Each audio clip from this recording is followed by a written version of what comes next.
Hello everyone!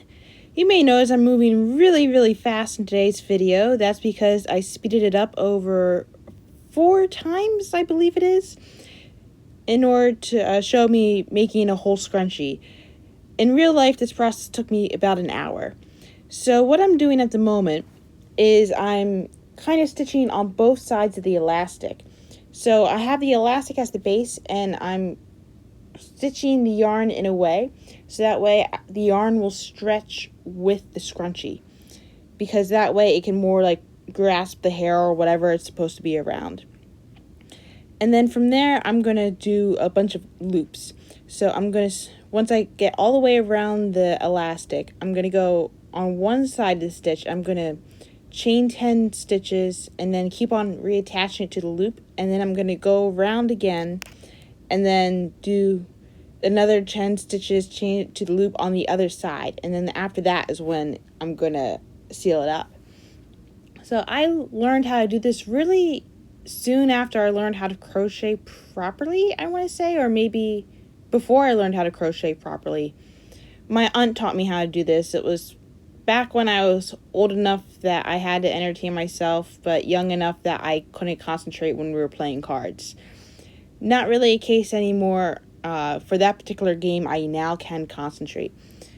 But I have a vague memory of her teaching me how to do this and then watching a Star Trek movie.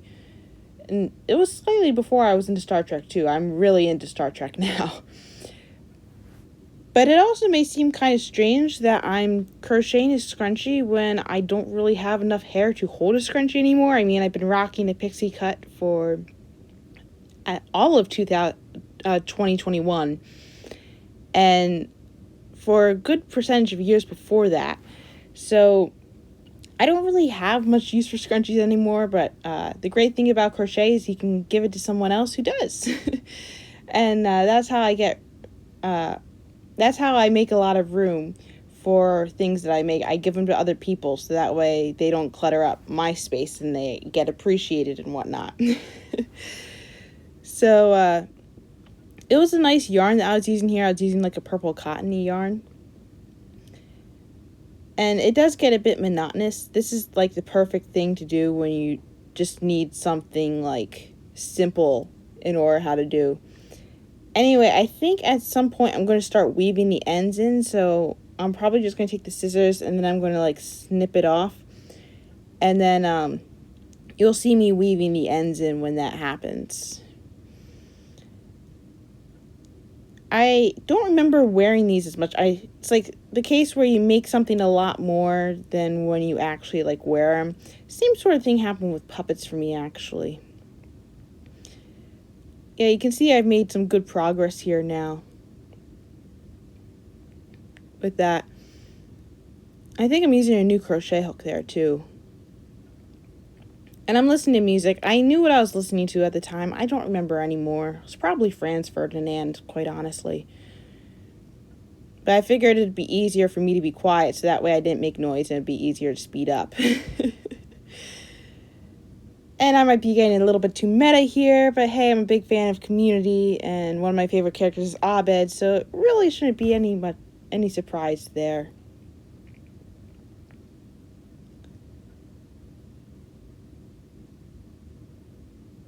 And I realize I'm holding it a little bit off screen too, but hey, this is a first try.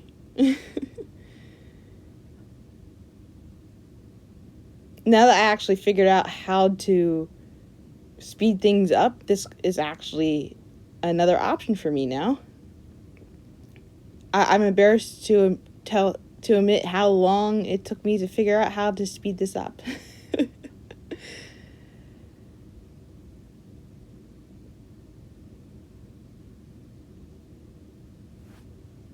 If I remember right, I think the time in my life where I attempted to make the most scrunchies was when I had my Etsy shop. I had like a short experiment with an Etsy shop for a while. I still have a bunch of like fish filled with catnip from that time as well. Because I thought like, oh, this would be a simple thing that I can make quickly and like make in bulk if I need to. But overall, like when you have an Etsy shop, there's like the whole Well, pretty much when you have anything that you want to sell online, there's the whole marketing aspect. There's the whole like making the object, which is fun, but then there's the whole marketing thing, which I did not find as enjoyable. And it's kind of strange, like when you make a lot of knitted stuff, like one of the comments people will tell you all the time is, "Oh, you should sell your stuff. You should sell your stuff." And when I think about it, I think about my experience with the Etsy shop, and it's like, I mean, I didn't really find it fulfilling, which honestly shouldn't have been a surprise for me because I've sold enough Girl Scout cookies to know that I am no salesman. That at least that is not my strength. Um, I'd be willing to let other people do that for me, honestly. Um, but yeah, it took a while to get rid of. I don't think I sold a single scrunchie there. I think I only sold like 3 fish filled with catnip back when I had an Etsy shop. And there's like a lot. Honestly, I probably wasn't charging enough for either to pay for the things. Ooh, it looks like I'm filling in the ends now, or tucking in the ends now. As I was mentioning earlier, this is how you hide the ends in your work. Instead of just having like a knot, you can just weave it into the work, and then you've got a finished product right there. And here's the finished scrunchie. Woo! That was today's entertainment. Have a nice day.